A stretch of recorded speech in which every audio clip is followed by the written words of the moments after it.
विधानसभा चुनाव की तैयारियों को लेकर कांग्रेस मुख्यालय राजीव भवन में कल 6 कमेटियों की मैराथन बैठक हुई, जो कि करीब 8 घंटे तक चली। इस बैठक में तय किया गया कि सरकार की उपलब्धियां बताने के लिए हर विधानसभा क्षेत्र में 2 अक्टूबर को भरोसा यात्रा निकाली जाएगी, जिसमें सभी बड़े स्थानीय नेता अपने अपने क्षेत्र में शामिल होंगे। इस बैठक में कांग्रेस अध्यक्ष मल्लिकार्जुन खड़गे, कांग्रेस नेता राहुल गांधी और कांग्रेस की राष्ट्रीय महासचिव प्रियंका गांधी वाड्रा का छत्तीसगढ़ दौरा भी प्रस्तावित किया गया है, जहां राहुल गांधी 25 सितंबर को बिलासपुर के तखतपुर में चुनावी सभा करेंगे, तो वहीं प्रियंका गांधी 4 अक्टूबर को कांकेर में आयोजित पंचायती राज नगरीय निकाय सम्मेलन में शामिल होंगी और कांग्रेस अध्यक्ष मल्लिकार्जुन खड़गे की सभा 28 सितंबर को बलौदाबाजार में प्रस्तावित है।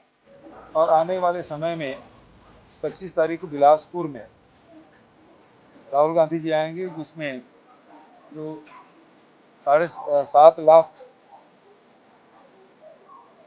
जो आवास योजना है उसकी राशि का वितरण किया जाएगा। एक बड़ा सम्मेलन वहाँ होगा।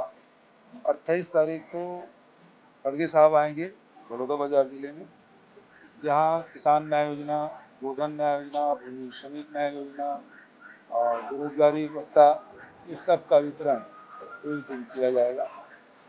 और आने वाले 4 अक्टूबर को प्रियंका जी का संभावित दौरा है। ये तो दोनों फिक्स हैं और प्रियंका जी का फाइनल होना कांकेर, जिसमें मेडिकल कॉलेज का शिलान्यास इंदिरा जी के नाम से, और दूसरा पंचायती राज और नगरीय निकाय के जनप्रतिनिधियों का सम्मेलन। वहीं कांग्रेस की इस मैराथन बैठक को लेकर कुमारी सैलजा ने कहा कि ये हमारी रणनीति का हिस्सा है, तो वहीं मुख्यमंत्री भूपेश बघेल ने आलाकमान नेताओं के दौरे को लेकर अपना बयान दिया। हमारी पीसीसी की 6 कमेटियां बनी हैं, उन सब ने अपनी अपनी बात रखी। सभी मेंबर आए थे उसमें कमेटियों के, जैसे campaign committee, manifesto committee, management committee, सभी कमेटियां आई और उन्होंने अब तक क्या आपस में उन्होंने क्या बातचीत की। लेकिन ये दौर चल रहा है, कमेटियों की भी बैठक अभी चलेंगी, तो हमारी कोर कमेटी के सामने उन्होंने बातचीत रखी, डिस्कशन हुआ आपस में। बहुत अच्छे विचार आ रहे हैं उसमें। अमित शाह जी आ रहे हैं, सब बार बार रद्द हो जाता है। स्मृति ईरानी जी आ रही थी, वो तो बोले वहीं रात विश्राम करेंगी पाटन में, वो भी नहीं आई। अब बच गया तो अकबर दास जी। मुख्यमंत्री भूपेश बघेल ने इसके अलावा अचानक बुलाए गए लोकसभा के विशेष सत्र पर भी बयान दिया है और कहा है कि ये सब बिल महंगाई से ध्यान हटाने के लिए किया जा रहा है। जो मुंबई में इंडिया गठबंधन की बैठक हुई और उसके पूर्व संध्या राहुल जी ने प्रधानमंत्री जी के जो परम मित्र हैं उसके बारे में खुलासा किया, उसको ध्यान में भटकाने के लिए तरह तरह की कोशिश। और आज महंगाई से पूरा देश त्रस्त है, बेरोजगारी से देश त्रस्त है, खासकर महिला वर्ग जो महंगाई से त्रस्त है, उसका ध्यान बांटने के लिए इस प्रकार से बिल लाया गया, जबकि इसको 2024 में लागू कर सकते थे।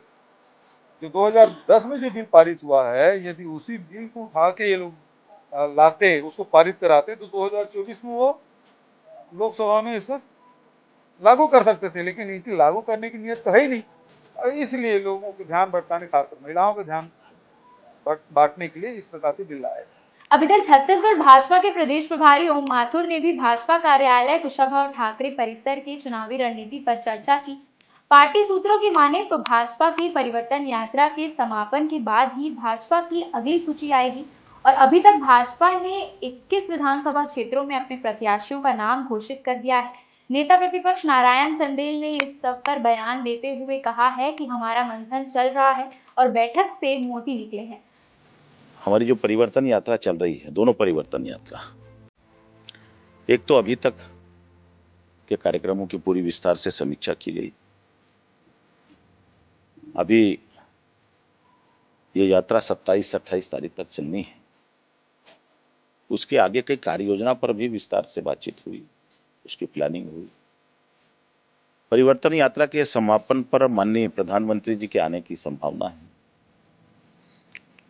उनकी तैयारी को लेकर के भी बातचीत हुई है।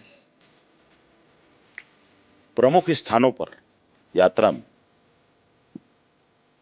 हमारे कई प्रदेशों के मुख्यमंत्री और अनेक केंद्रीय मंत्री भी आ रहे हैं। उनके कार्यक्रमों को लेकर भी चर्चा हुई है और बाकी चुनाव के प्रबंधन को लेकर के। असल मामला ये है कि विधानसभा चुनाव में भाजपा ने 21 प्रत्याशी घोषित करके बढ़त बनाने की कोशिश की है, लेकिन भाजपा के टिकट पर अटक गई है। भाजपा नेताओं ने दावा किया था कि सितंबर के पहले सप्ताह तक भाजपा की दूसरी सूची आ जाएगी, पर सूची में तो अब तक केंद्रीय संगठन का भी पेंच फंस गया है। इस सब पर पूर्व मुख्यमंत्री रमन सिंह ने एक बयान दिया है, जिसमें वो कह रहे हैं कि जब भी चुनाव समिति की बैठक होगी उस पर ही सब तय होगा। जब भी हमारी चुनाव समिति की बैठक होगी उसमें तय होगा। अभी प्राथमिक चर्चा तो करीब करीब हो गई।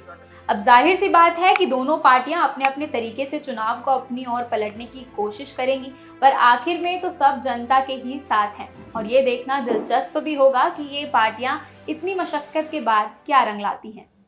आप देख रहे थे स्वर्मा टाइम्स। इसी के साथ हमारे चैनल को लाइक, शेयर, सब्सक्राइब करना ना भूलें। मैं थी आपके साथ शिवानी शुक्ला।